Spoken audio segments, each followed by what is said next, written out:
Hi, my name is Lucinda Evans, and my presentation will be over working women and maternity leave.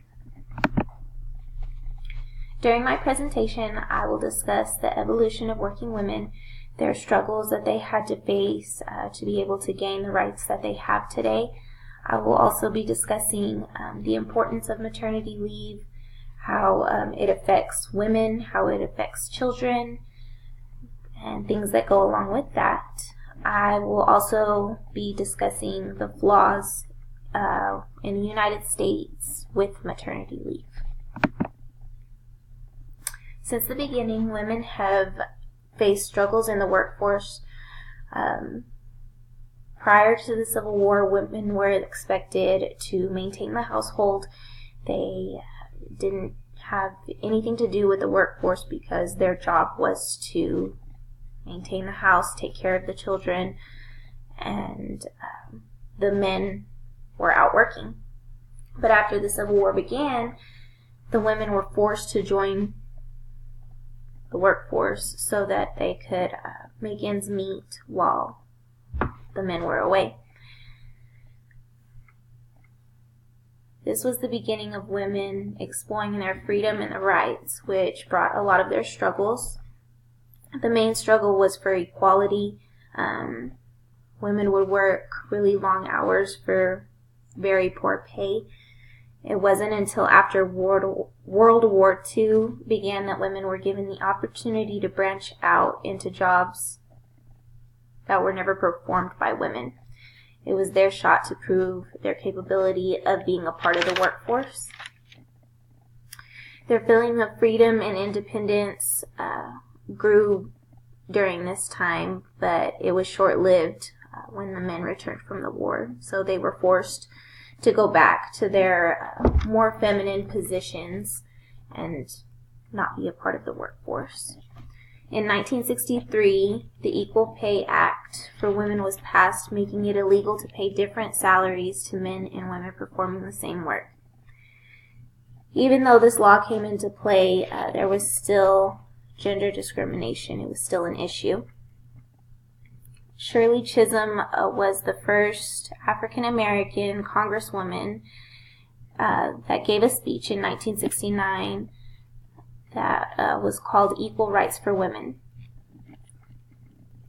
In the speech, she spoke of gender discrimination along with the challenges that women faced in the workforce.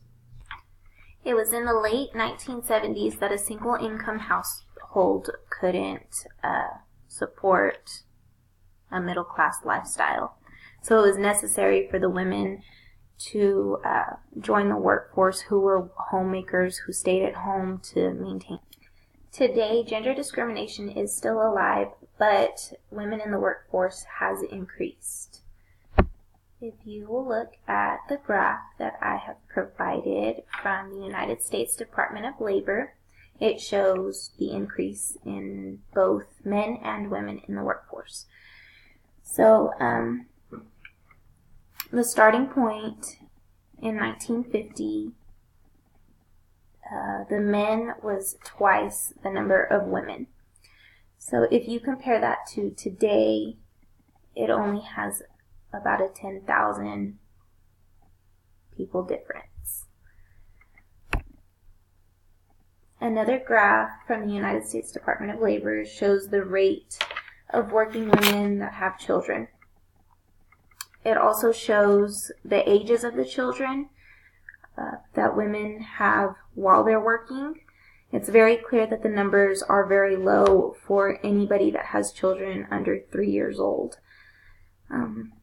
That's more than likely because women think that it's important to spend the first years of their child's lives with them. Which brings me to my next topic, the importance of maternity leave. So in the Family and Medical Leave Act, it entitles any eligible employee to take 12 weeks of work with no pay for childbirth, for taking care of a newborn child within the first year of birth. Some companies may have different policies that they go by, so it's always best to check with them to see what your policy is. But the reason for maternity leave is to give the mother time to recover, to have time with the child for bonding. If the child is sick in the first couple months of life, doctors have advised women to stay off of their feet for 6 weeks after giving birth. Returning to a workplace can be both physically and mentally damaging if the woman goes too soon. It's necessary for a woman to create a schedule with her child. Things like breastfeeding could be taken into account. Other reasons would be giving the mother time to recuperate, not giving her any risk of being postpartum depression. For children, the maternity leave is very important because the first year of life is considered crucial in a child's life. Although it's difficult to measure the effect of children and maternity leave, some research has shown negative effects on children's development during the first year of life without their mother in the beginning months. It's affected test scores of children and behavioral problems. As a mother, I can agree that maternity leave is necessary. It gives you and that child a special bond that can't be broken. With that being said, I'll now discuss the United States and the flaws of the policies that we have for maternity leave. As I discussed previously, the FMLA allows 12 weeks unpaid for maternity leave. And women are struggling with these policies. Studies have shown that women who do not receive paid maternity more than likely will drop out of the workforce, will not come back to work. A poll taken in 2014 by New York Times showed that 61% of women were not working due to family responsibilities. FMLA is not available for many people. The Act states that it is for employees who worked 1,250 hours during a year for a company that employs 50 or more people. It only covers 59% of U.S. workers. Therefore, 2 in 5 women do not qualify for FMLA. The policies also contribute to the gender pay gap. While women still get paid less due to gender roles, a University of Massachusetts studies found that women's salary decreases by 4% for each child that they have, while men's salaries increase more than 6% for every kid that they have. The United States is far behind when it comes to paid maternity leave.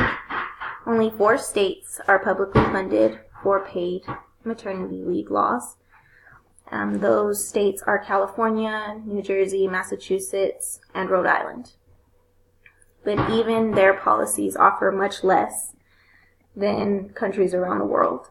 I've shown a little graph here showing the other countries and what they offer, how many weeks they offer for maternity leave. For example, Denmark offers 18 weeks. Italy offers 22, and Mexico with 12. So, after the state of California implemented paid leave, a study was done by California Center for Economic and Policy Research to see if there was an effect on profitability. The study showed that 91% of businesses said it had a positive effect or no disadvantage for the business. Economically speaking, it all makes sense. When people are offered paid leave, they are more than likely not going to quit their job, just up and quit. Research has also showed that women who have paid maternity leave they have a higher chance of going back to their workplace.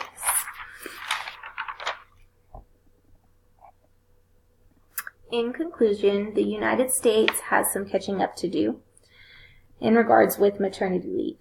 Companies seem to be making better policies, even though they aren't comparable to other countries. It is a step in the right direction. Here are all of my works cited pages. I hope you enjoyed my presentation, and